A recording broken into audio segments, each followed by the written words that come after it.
Vamos agora à segunda parte, ao problema mente-corpo no século XX.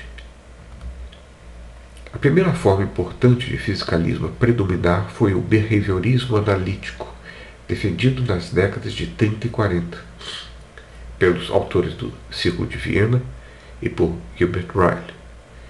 A tese é de que o discurso sobre os eventos mentais deve ser reduzido ao discurso sobre comportamentos ou disposições comportamentais. Se digo ele sente dores, quero dizer que ele geme, grita, se contorce, faz caretas ou que tenha disposição para fazer tais coisas. Se digo ela é inteligente, é porque ela se comporta inteligentemente ou tem disposições para demonstrar tal comportamento em circunstâncias adequadas. É isso que que é dar a entender pela expressão ela é inteligente. Disposição é um termo técnico em filosofia que precisa ser aprendido. Propriedade disposicional é aquela que só manifesta em circunstâncias definidas. Exemplo, o vidro é quebrável. A pólvora é explosiva. Ela tem a disposição de ser explosiva. São termos disposicionais. A crença, por exemplo, é uma disposição, é um termo disposicional. Se eu digo, eu creio que nenhum escritor paraguaio ganhou o Prêmio Nobel de Física até hoje. Creio, mesmo que eu nunca tenha sequer pensado nisso. Nunca ocorreu isso na minha mente. Nunca houve esse evento mental. Mas essa disposição já estava presente. E está presente agora, mesmo deixando de pensar nisso.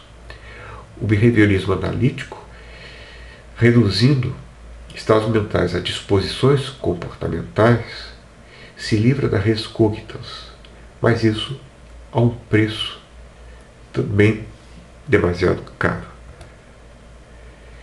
Considere, o poeta é um fingidor que finge tão completamente que chega a fingir que é dor a dor que devera sente. Parece claro que a dor que devera sentimos não é mera disposição comportamental, mas algo que se faz presente e que é invisível aos olhos. E como explicar as imagens mentais que temos nos sonhos? Seriam elas meras disposições, talvez de contar uma história, de articular certos sons depois? Existe a piada do behaviorista analítico. Depois de fazer sexo com a behaviorista, ele diz, vejo que você gostou. E eu gostei? Ora, como o significado da palavra gostar aqui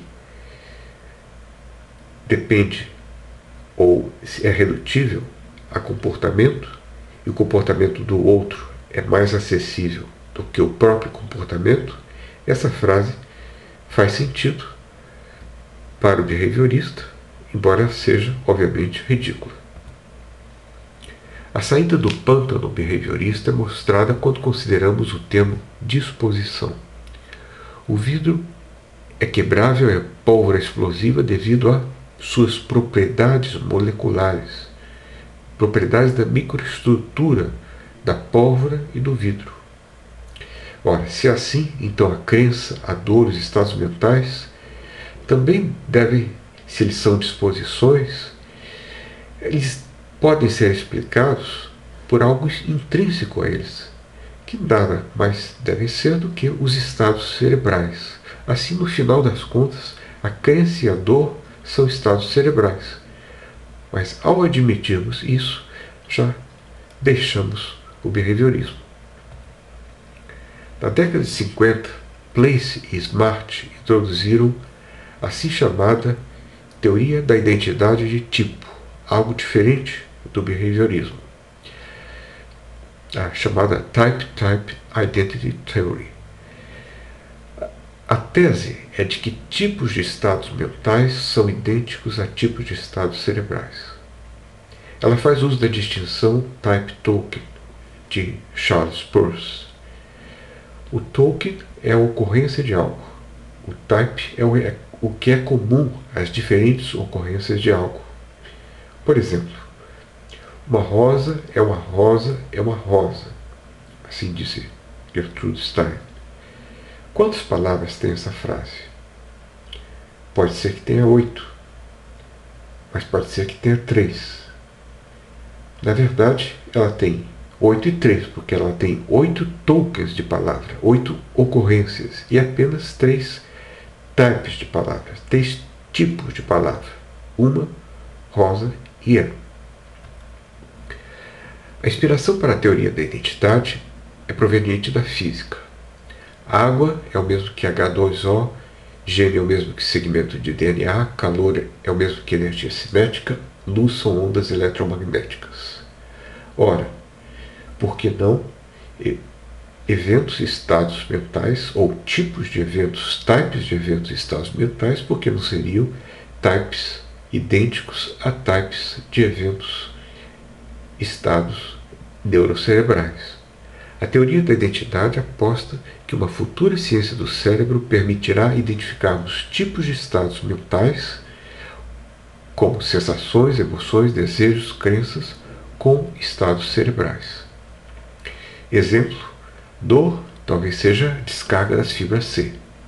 Melhor dizendo, sensação de dor são certas estimulações do tálamo e da formação reticular que são interpretadas no córtex e que são geralmente resultantes da estimulação de fibras nociceptoras periféricas que são caracterizadas pelo fato de reagirem ao calor e a sedativos. Hoje a neurociência ainda usa fraldas, na verdade. Não sabemos realmente como funciona o cérebro e não podemos estabelecer as identidades, assim como a física, a química, a biologia já estabeleceu identidades. Mas no futuro, nós poderemos construir talvez o cerebroscópio e, observando os estados cerebrais, concluir quais são os estados mentais a eles idênticos. A objeção feita a essa teoria da identidade type-type são muitas. As duas principais são as seguintes. Primeiro, ela não dá conta dos qualia. Os qualia são as qualidades fenomenais expressas pelos modos de sentir, how it feels like. Não dá para explicar, mas dá para exemplificar. Se você leva um soco no olho e fica vendo estrelinhas, essas estrelinhas são qualia. Se você sente dor de dente, ela é feita de qualia. Se você fica gelado de medo ou queimando de paixão, os seus sentimentos são feitos de qualia. Assim, dá para se entender intuitivamente o que são essas qualidades fenomenais. O problema é que, por mais que investiguemos os cérebros, jamais encontraremos os qualia. Se vejo verde, minha massa cinzenta não se torna verde. Se sinto gosto de sorvete de morango, ninguém sentirá esse mesmo gosto ao lamber o meu cérebro, como diz Nagel. Melhor exemplo é o de Jackson. Mary é uma cientista do cérebro. Ela sabe tudo sobre o cérebro e sabe tudo sobre a produção das cores, a neurofisiologia, o comportamento neuronal responsável pelas sensações de cores.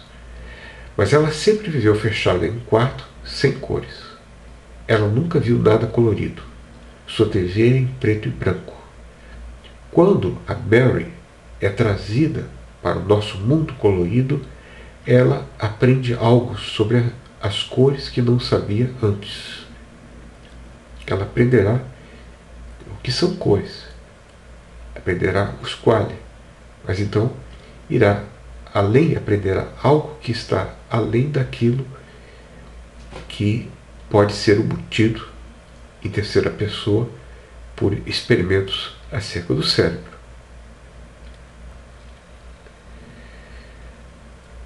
Tentando talvez responder a favor do teórico da identidade, nós podemos dizer que, comparar com a luz é uma luminosidade visível e também são ondas eletromagnéticas, os quais seriam um modo de se dar subjetivo de estados neurofisiológicos objetivos. E a Mary não diria, só agora sei o que é a visão das cores, o que são as cores. Não, isso eu já sabia. Ela dirá, só agora sei como as coisas são vistas. Só agora sei como o processo neurofisiológico de constituição das cores, que eu conheço muito bem, se apresenta à perspectiva subjetiva.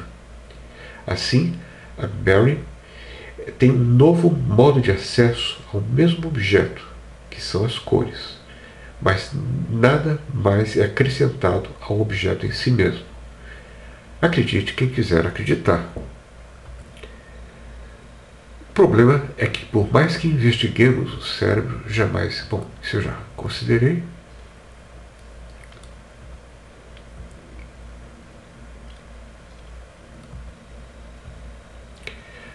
Segunda objeção.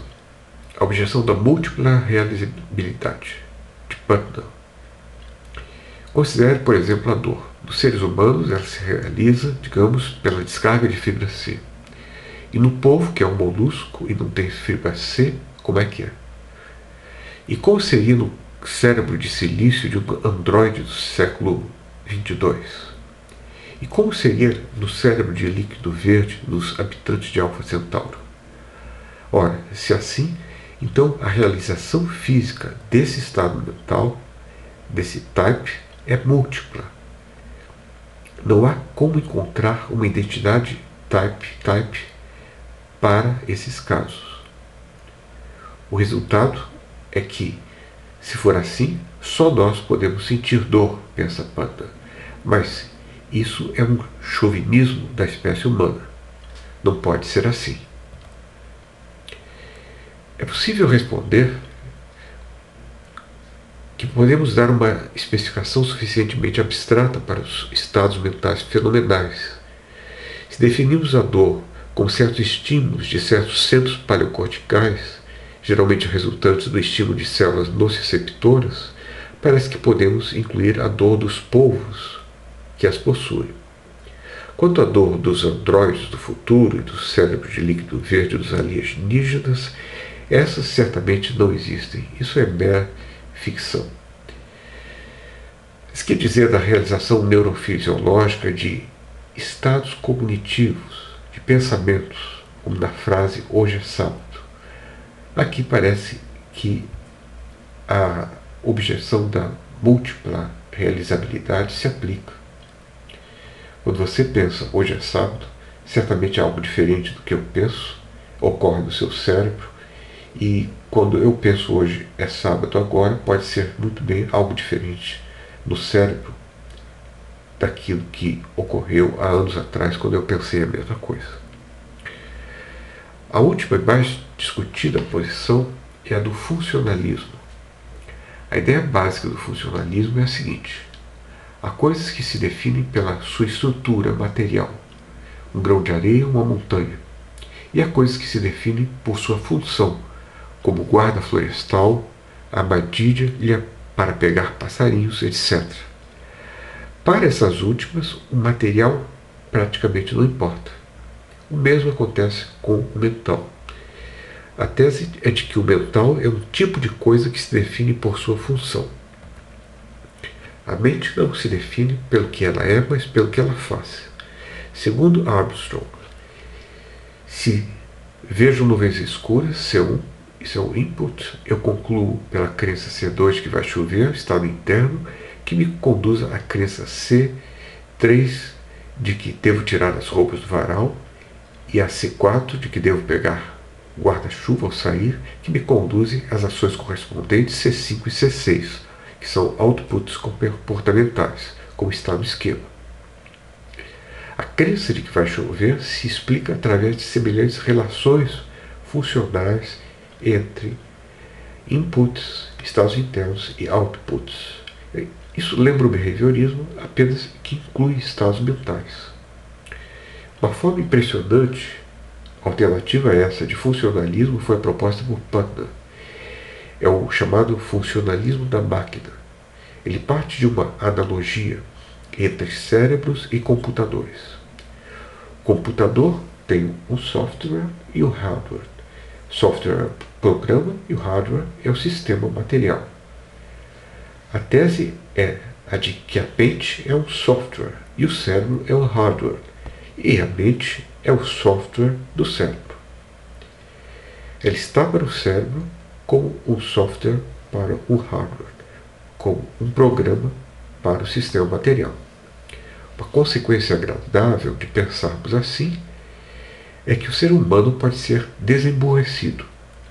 Nós podemos ter a esperança de que os nossos softwares ultrapassados possam ser substituídos por softwares melhores e mais eficazes.